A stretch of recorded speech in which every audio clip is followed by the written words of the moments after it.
Assalamualaikum warahmatullahi wabarakatuh. Alhamdulillah, kami masih berada di Desa Bangkaloa Ilir.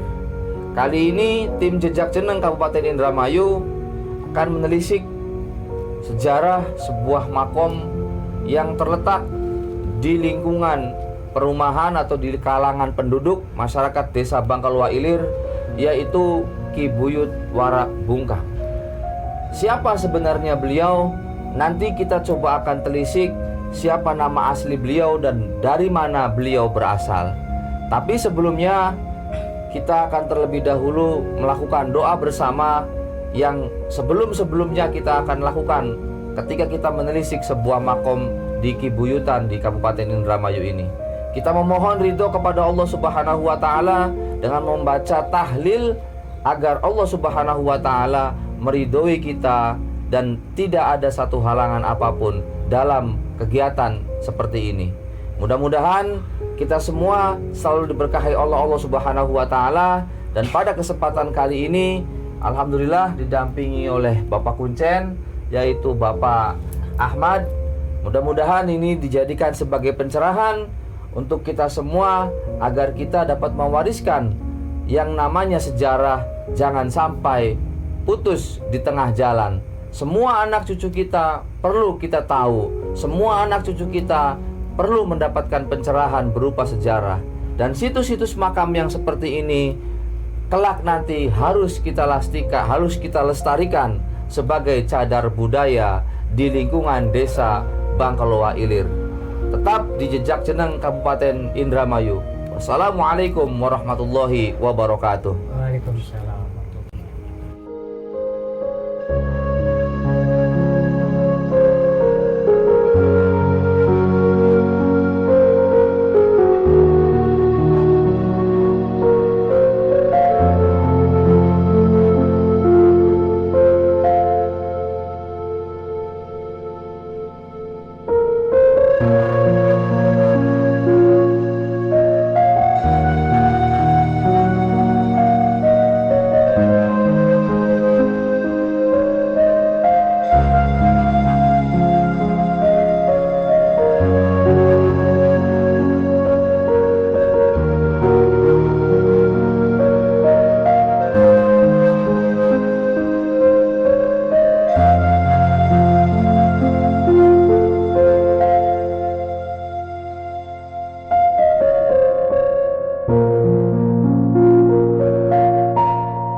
warahmatullahi wabarakatuh.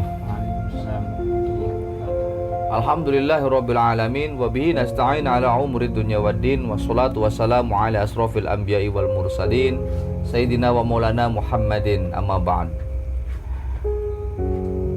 Alhamdulillah, kali ini kami sudah berada di depan makom Ki Buyut Warak Bungkak, Desa Bangkaloa Ilir, Kecamatan Widasari, Kabupaten Indramayu. Kami tim Jejak Jeneng coba untuk menelisik siapa sebenarnya beliau Ki Buyut Warak Bungkak ini, dan apa jasa-jasa beliau sampai-sampai masyarakat di sekitar Bangkaloa Ilir ini menganggap beliau ini adalah seorang tokoh. Ternyata yang dilakukan oleh masyarakat Bangkaloa Ilir ini sangat tepat sekali. Beliau adalah merupakan seorang tokoh pejuang yang berjasa, bahkan jasa-jasa beliau ini jangan sampai kita lupakan. Perlu kita ketahui bahwa yang disebut dengan Ki Buyut Warak Bungkak ini adalah nama julukan. Nama asli beliau adalah Pangeran Sukma, yang berasal dari daerah Sumber Cirebon. Kembali ketika kita menelisik bahwa tokoh-tokoh yang berada di Indramayu tidak lepas dari kota Cirebon. Namun perlu diketahui bahwa beliau datang ke Indramayu di sini adalah kembali ke asal beliau, yaitu di wilayah sekitaran Bangkaloa Ilir ini. Karena pada saat itu beliau itu dianggap sebagai seorang kaula di daerah Sumber Cirebon tersebut. Menikah dengan anak seorang raja dan beliau berjuluk seorang pangeran. Nah, ketika beliau ini kembali ke daerah asalnya, beliau menghilangkan jati dirinya sebagai seorang pangeran, karena beliau pasti adalah orang yang zuhud, tidak menyombongkan diri, apa yang beliau miliki, apa yang beliau sandang. Beliau lebih cenderung mengubah nama yang lebih dikenal dengan Ki Buyut Warak Bungkak. Ketika kita mengenal namanya Ki Buyut Warak Bungkak ini, pasti ada beberapa hal. Dan perlu kita ketahui di sekeliling makom ini banyak sekali tempat-tempat yang memang pada saat itu menjadi tempat perkumpulan orang atau tempat persembunyian para pahlawan sebelumnya. Dan beliau juga adalah orang yang disegani pada zamannya. Orang semua segan kepada beliau, semua taat patuh kepada beliau. Bukan berarti patuh dari segi unsur ibadah. Beliau adalah orang yang taat, mengabdikan dirinya, selalu beribadah kepada Allah Subhanahu wa ta'ala. Nah, oleh karenanya kita pun sebagai generasi penerus pun juga haruslah bisa mendekatkan diri kepada Allah Subhanahu wa ta'ala. Tidak boleh menyombongkan diri. Apa yang kita miliki itu semua datang dari Allah Subhanahu wa ta'ala. Ketika kita bersikap ramah, bersikap tawadu, bersikap sopan dan lain sebagainya, maka insya Allah keberkahan pada diri kita itu akan muncul. Dan ketika kita sudah mendapatkan keberkahan, patutlah kita bersyukur kepada Allah Subhanahu wa ta'ala. Inilah yang dicontohkan oleh beliau ini, Ki Buyut Warak Bungkak ini. Beliau seorang ulama yang memang jasanya banyak sekali untuk masyarakat di lingkungan sekitar Desa Bangkaloa Ilir ini. Pesan kami, tetap kita melakukan satu ikhtiar. Ketika kita mendapatkan sebuah hal yang kita dapatkan dari manapun dan kita peroleh dari siapapun, janganlah kita sombong. Ini yang dikatakan oleh beliau Ki Buyut Warak Bungkak ini atau Pangeran Sukma. Selalu berlindung kepada Allah Subhanahu wa ta'ala. Jangan pernah menyembah dari Allah Subhanahu wa ta'ala, selalu dekatkan diri hanya kepada Allah Subhanahu wa taala, memohon ampun kepada Allah, mengharap ridha Allah Subhanahu wa taala. Oleh karenanya, tim Jejak Ceneng Kabupaten Indramayu selalu memberikan motivasi dan memberikan saran agar kita tetap menjadi orang yang selalu berharap ridho dari Allah Subhanahu wa taala. Ketika kita memohon ridho kepada Allah Subhanahu wa taala, maka insya Allah kita akan menjadi seorang hamba yang tetap dekat dengan Allah Subhanahu wa taala. Amin ya rabbal alamin. Mudah-mudahan ini semua bermanfaat untuk kita semua dan jadikan ini sebagai motivasi kita ke depan. Akhirul kalam, wallahul muwaffiq ila aqwamit thoriq. Wassalamualaikum warahmatullahi wabarakatuh.